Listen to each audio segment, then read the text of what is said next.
de 45 à 60 par là, j'étais enfant et nos vacances consistaient à aller à la plage à bicyclette.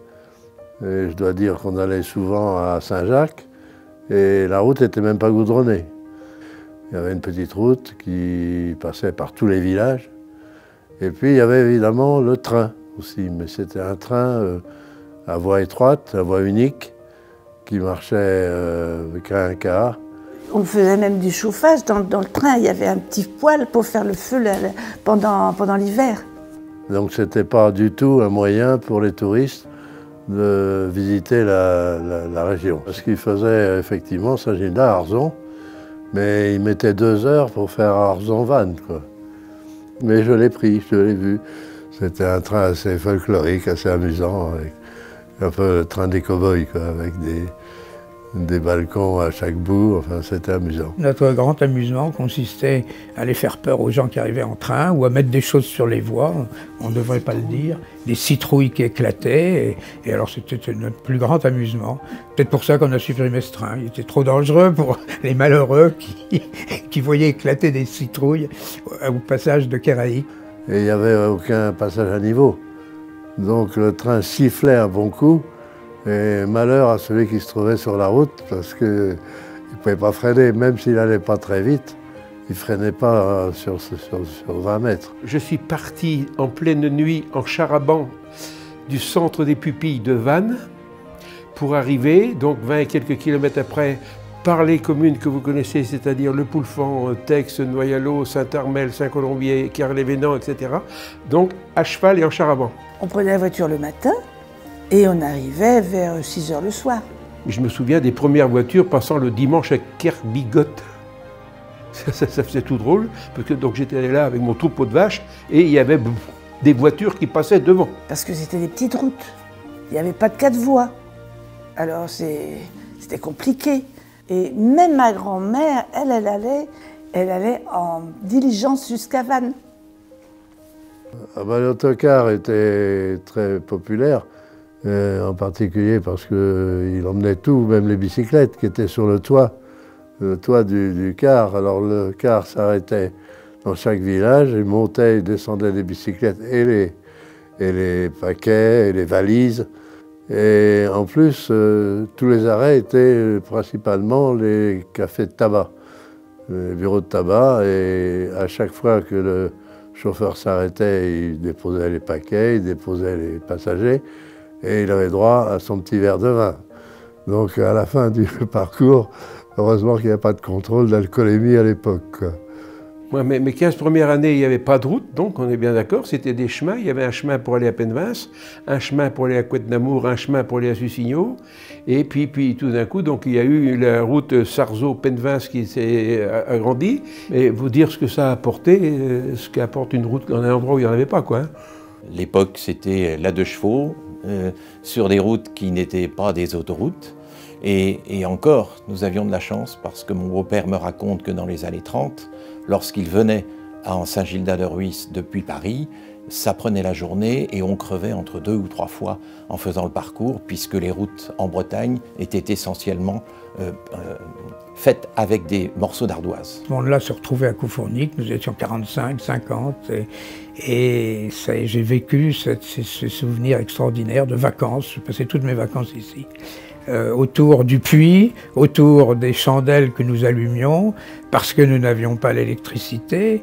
Les activités quotidiennes, puisqu'on avait la chance d'être à proximité de la mer, on prenait quasiment jamais la voiture, et que l'essentiel des activités était lié à la mer, soit à la plage, avec d'autres familles qui étaient des familles qui étaient venues s'installer dans les années 20 et qui avaient lié des liens d'amitié. Et tout le monde se retrouvait tous les ans sur la plage. Alors le dimanche, il y avait des gens qui venaient de l'intérieur, comme on disait, qui venaient et qui timidement mettaient un peu les pieds dans l'eau. Ce n'étaient pas des gens très habitués au sport nautique. Et alors on trouvait d'ailleurs que ce n'était pas normal que ces gens viennent perturber notre domaine réservé qui était notre plage. Et puis, c'était la seule activité, hein, c'était la plage uniquement. Uniquement. Et on allait faire aussi des petites virées quelquefois. Du net de notre petit village, on allait jusqu'à Arzon. La butte de Tumiac, ça c'était très intéressant, la butte de Tumiac, il y avait beaucoup de découvertes à faire. Et éventuellement également en bateau avec un vieux cotre qui nous permettait d'aller à Ouate ou à Belle-Île. On faisait du bateau, parce que j'avais un ami, justement, celui dont le papa prêtait la voiture, il prêtait aussi le bateau. On allait dans le golfe et on faisait des petites virées comme ça dans le golfe. On jouait au volleyball, on allait jouer le soir dans les villages, on allait cornemuser dans les villages. Dès l'instant où il y a eu un cercle celtique et un bagad, les jeunes, les adolescents se sont produits d'une manière locale et on est allé même un jour très loin, c'était beau, à côté de Vannes, mais c'était déjà très loin. Mon Dieu, très heureux de vivre dans cette terre de Ruisse. Le départ au mois de septembre pour retourner à Paris où je faisais mes études et mon épouse à Lorient était un déchirement. Notre plaisir était de revenir ici pour camper et donc en vacances. On n'était plus des indigènes, hein, on était des gens qui venaient camper, donc il y avait des toiles de tente un peu partout. Hein. Je crois parce que les campings, nous, c'était des campings organisés. C'était sauvage à ce moment-là, c'était encadré par les propriétaires de terrain qui voulaient bien filer leur terrain, etc. Moyennant, voilà, je ne sais pas ce qu'ils se débrouillaient. Il y avait quand même pas mal de Bretons aussi, même s'ils n'habitaient pas la presqu'île. Le reste de l'année, ils habitaient à Rennes, à Vannes. Mais c'était drôlement bien, et d'une année sur l'autre, les gens aimaient bien revenir, les mêmes. Et les voisins qui donnaient leur terrain pour ça, c'est qu'ils tenaient à ce que ce soit eux qui accueillent les campeurs l'année d'après. Hein. Alors j'ai fait la connaissance de la presqu'île de Ruisse en 1947. Mais ce qui m'a donc peut-être le plus choqué en arrivant, c'est ce gros tas de pierres que j'avais vu le matin en arrivant par le chemin des Amourettes, et c'était ce qu'on appelle maintenant le château de Sussigno. Qui, tous les ans, avec les améliorations qu'elles apportaient, permettaient de faire des représentations historiques, des visites. On a vu tout de suite qu'il y avait un financement parce que ça évoluait et ça a évolué très très vite jusque maintenant et ça continue et voilà, c'était le point de départ. Ça, alors lui, je l'ai vu vivre. D'ailleurs, il y a, Marianique peut en trouver, des cartes postales où je ne suis pas peu fier, en breton, sur les murs devant le château de Sussigno. Ah, il n'est plus tout à fait comme il est maintenant. Hein.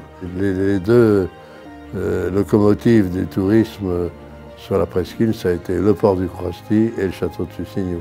Oui, le tourisme est devenu plus populaire, mais disons, c'est plutôt la classe moyenne qui dominait, à mon avis, avec des gens qui venaient ici, qui essayaient d'avoir un petit lopin de terre pour faire une petite maison. Alors, le site a un peu évolué, c'est que lorsqu'il y a eu les voitures ont commencé à arriver, et là, ça s'est développé alors à vitesse grand V. Il n'y a pas une entreprise qui s'est développée si vite. Dès l'instant où les premières voitures sont venues sur la dune, il y a eu pendant des années une rangée, 2 rangées de voitures, notamment les week-ends, des gens qui venaient à la plage, tout du long de cette plage-là. Le développement fantastique du tourisme a été dû à Raymond Marcellin, qui a développé les réseaux d'assainissement, les réseaux d'eau courante, permettant ainsi à tout le monde de s'installer ici, alors qu'avant c'était simplement les familles qui, autour d'un puits, avec les fermiers qui étaient autour, qui pouvaient survivre dans cette presqu'île, où la vie était difficile. Marcellin m'a expliqué qu'il avait cette idée d'avoir 2 pôles dans la presqu'île de Ruisse, et il a créé de toutes pièces ce port et il a décidé que Arzon serait le point d'attraction touristique dédié à la voile et au métier de la mer. Et à l'est, autour du château de Sussigno, il s'est rallié à l'idée, qui n'était pas sa première idée, de créer un pôle fondé sur l'environnement et le patrimoine. En travaillant pour le compte du Conseil général et de la SATMOR à l'époque, j'ai connu cette évolution du port du Crosti, l'évolution de tout ce chantier à partir de ces années 78, 79, 80, le Miramar 90, et puis tout ce que l'on connaît aujourd'hui de cette station. Avant, il n'y avait rien.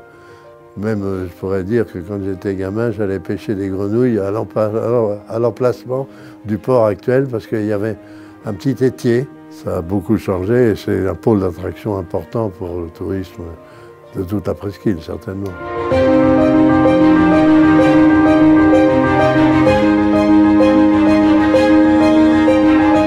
actions en matière de l'environnement doivent être réfléchies et pensées longtemps à l'avance, parce qu'on met beaucoup de temps à réparer et à réinstaurer un milieu naturel là où a existé un milieu artificialisé par l'homme.